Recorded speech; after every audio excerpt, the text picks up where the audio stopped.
together. For some reason, those two as a team, like Parallel made Noel better, Noel made Parallel better. And they were this just like beautiful, the whole is so much greater than the sum of the parts. I feel like at some point we need to play Return of the Mac with how much we've been talking about old heads throughout this all. But hey, that's a banger. Right now we're going to go to the return of what we saw a whole lot yesterday. We didn't really see it at all a second ago. It's back to Big Miami Dome. And we are also seeing more character diversity, more character variety. Sprite is going to fall super early, 25 seconds into the game. And this is the first Arcadia that we've seen. Not really a surprise to see it on Crockie, though. Yeah, definitely. I'm loving this character diversity so far. It's been amazing. Now, one point we did see yesterday, I believe it was Solarson rocking a Sir Roland and had incredible stage control, but that was also in a team lined up with Triple Lance. That's true. That, the signatures on the sword definitely helped, but I think that's pretty much what you're aiming for here. In the meantime, though, the Qatars have actually been putting in a lot of work in threes, so Photo was onto something yesterday. The Qatars seem to be perfectly reactable for people to get combo lineups. I think that's something that might have been left out in the idea when we were looking at maybe Gauntlet as being the main combo lineup. Qatars are doing a lot of that here, too.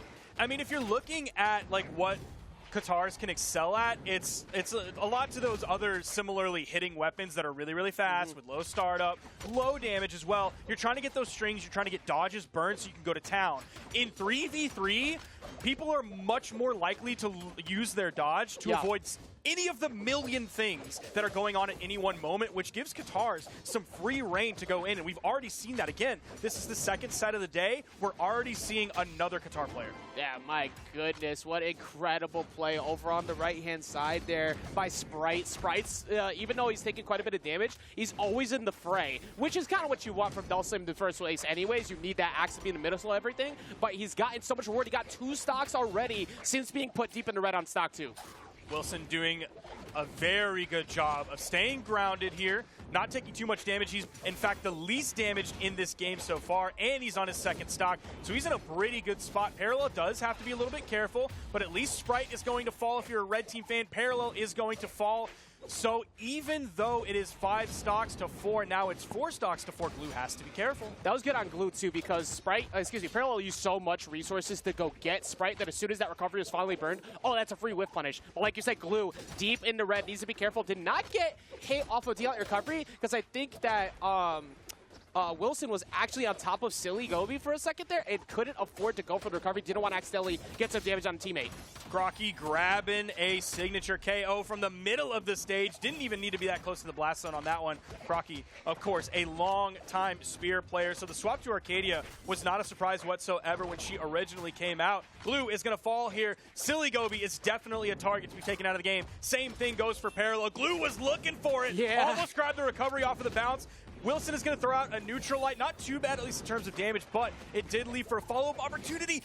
That recovery almost got hit by Crockie, but he let it go a little too early. Crockie hovering around for that. Did find that sider to send him off. Meanwhile, on the bottom of the stage, Parallel gets nared, and Sprite is covering too much for SillyGobi to get it covered, and then gets him as well. Sprite, kind of the ace of the staff here for this first game. After taking so much damage, already that I could remember at least 4 knockouts going in favor of Sprite. I was going to say the same. I'm not sure exactly, but I know it's at least 4. Grab those 2 right at the end. There was an axe on the left and then an axe off the top as well. So yeah, Sprite really doing work here despite being probably one of the lesser recognizable names in terms of like Brawlhalla Esports history. It's going to be between Sprite and Glue compared to everybody else in the game. I mean, when you look at the 3v3s, right, we remember what we were saying before is as long as you have somebody who can light up knockouts, almost getting exactly that right there, but instantly coming back with that ground pound. Even if you try to go punish that ground pound, there's 2 other blue team members staring at you, so please do that. We will be right there to cover you. Oh, just a D-Light coming out from Glue. It seems like it's they're not exactly sure how to proceed in this one. They do find the KO, and again, it's Sprite. Does he get all 5, or does he get 5? Yeah, it's 5. Oh my god. Watching the way, who was it at the end who lived forever? Wilson. The way that Wilson was like bobbing and weaving in between everybody, like, go ahead, hit me, because you're going to hit your teammate. Actually taking advantage of the fact that in threes, when it's 3v1, you have to be careful about not accidentally hitting your teammate when everybody's deep into red. So Wilson very smartly using that mobility, staying right in between all of them, did eventually have to go down to an actual trade between 2 players from Sprite going for him on the side there. But Wilson made it at least entertaining defensive-wise to try and sneak through. I think if he could take advantage of the fact that, hey, they actually don't you know, they kind of panic a little bit when there's a scramble here. Maybe if you get a 3v2 next game in that same situation, you try to play that same thing. His offense was also really strong. He put out 682 damage. Then if we talk about one of those lesser-known players like Glue, he put out 734 damage on the Orion. One of the many narratives that have been going on during 3v3 is like the third player, the quote-unquote third wheel, doing really, really well. I am not saying a single person today on anyone of like maybe this one, because everybody who did that proved us so wrong yesterday, and I love it because it's great to see somebody really be that sneak attack, like the one that you weren't maybe expecting to try and come through. And so today, like, everybody's been, I think everybody's been doing solid, but that game one definitely MVP going in favor of Sprite. Let's see if Glue or Crockie can answer back on that same regard. Glue has Wilson over on the side, goes for the cheeky dash into the neutral signature. Didn't make a connection as Wilson was able to get through it, but Wilson's taking a lot of damage. The red team as a whole is taking a lot of damage. Same thing goes for the blue team, but not quite as much because of, Glue, who was not only putting out a ton of damage last game, also had the survivability. Wonderful weapon toss there to sort of halt any momentum that Parallel had. Goes for the double. Oh my God. Picks up his teammate, but doesn't KO his teammate for the reduced force. Wilson comes in with the ground pound. Sprite did not see that he made it through the first thing, be like, okay, I'm safe now. No, he saw Wilson coming as well, got the dodge through that. Crockie is lucky that they even have a KO to themselves because Glue was going off. Speaking of going off, Sprite going all the way out there. Does finally get dared for his troubles and does not have enough. Is Glue going to be able to get down this thing? Actually, Sprite! Oh, that was really good on Sprite to get that wall touch at the end. However, still gets set packing afterwards, but that was a valiant effort. That was incredible patience. Yeah. In delaying his recovery as long as possible so that he could grab that dodge in time off of cooldown so he could GC Insig to get back to the wall. If he just directionally dodged diagonal upright, no shot he makes it. He needed that neutral signature to cover all that territory. Yeah, great job once again from Glue here too, holding on to center. Already has 2 knockouts to his favor. Red team is struggling right now, though they were able to even it up stocks-wise, but they are all one good straight hit away from being knocked out. Parallel is going to fall right now to that edge guard.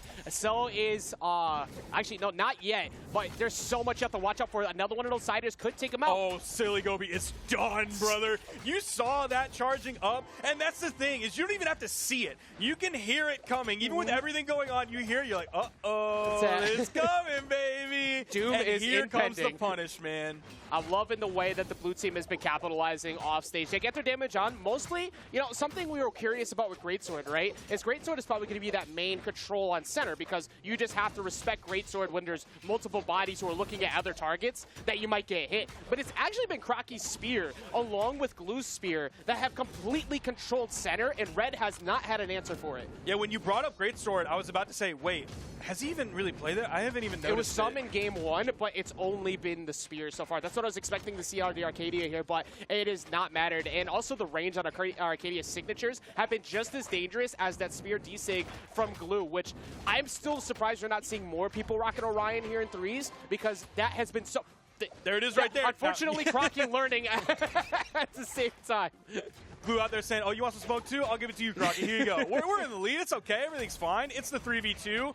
Crockie still has his second stock. Glue just lost his second. And Sprite, I mean, he's still living. I think he's in the early stages of Orange on final stock, but Sprite has been going crazy. So you don't even got to worry about him. Yeah, you are doing just fine over there for Sprite. Like, even when he loses some stocks early, doesn't matter. But Crockie, not going to be able to take him off with center. However, that is going to force the 3v1 once again against Wilson. This time, however, it's not 3 stocks, so everybody's pretty unhealthy. You have some very fresh stocks. There's not much you could do about winning that game. That's going to be another very solid game for the blue team, Sparky.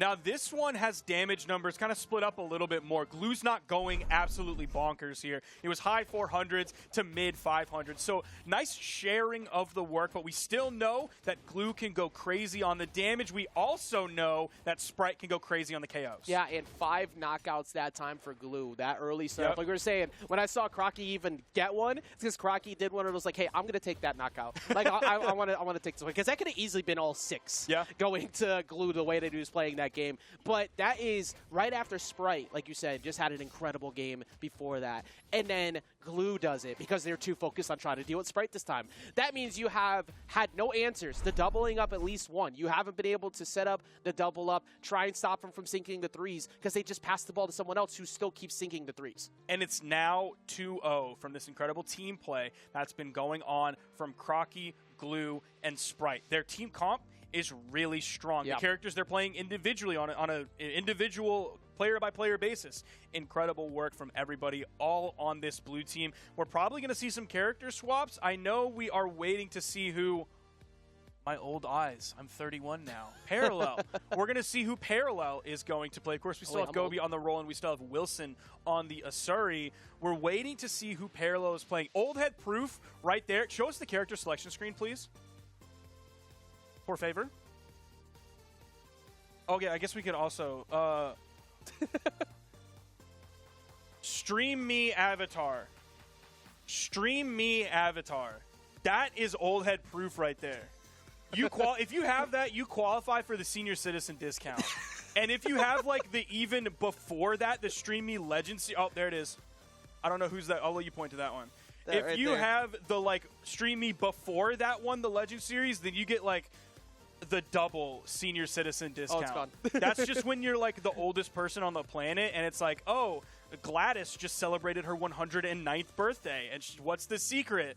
I don't know. I drank a Dr. Pepper every day for like 45 years. Somehow that worked.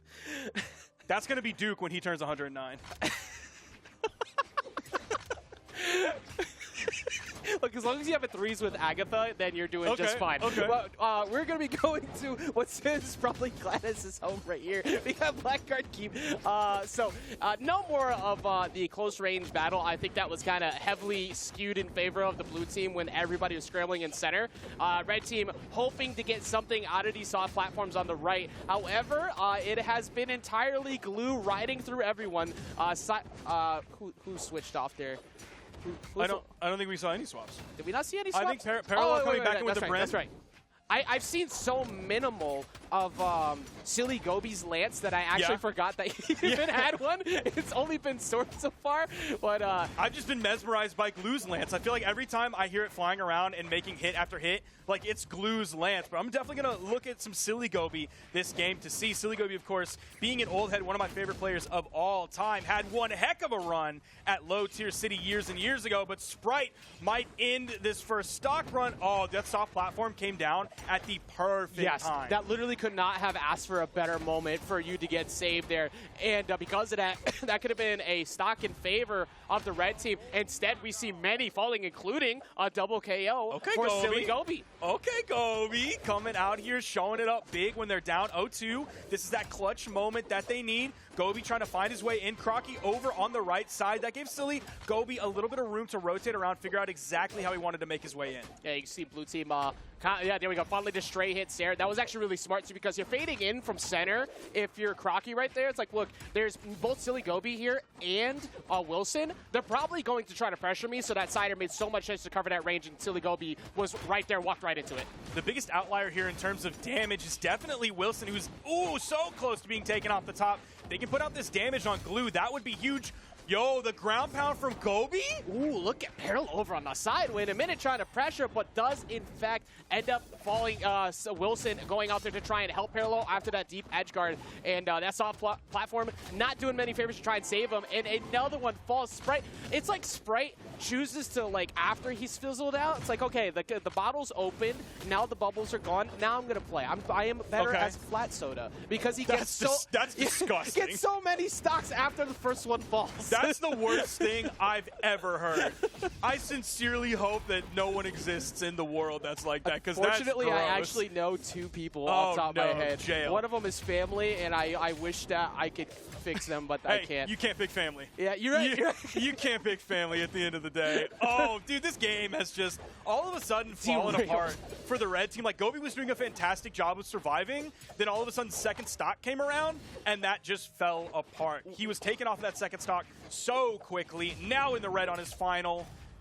Finally gets a reversal side air over there, but what surprised me the most is that Wilson is the one that's gone. Wilson was around for each of the last 3v1s that have happened, and they said, okay, what if we just target Wilson? And now Gobi, you're going to fall, like you said, after the incredible start that Gobi had, has now fallen this I think that just Sprite and Glue have been so strong, and the nature of just Crockie's stage control was just too much for them to handle.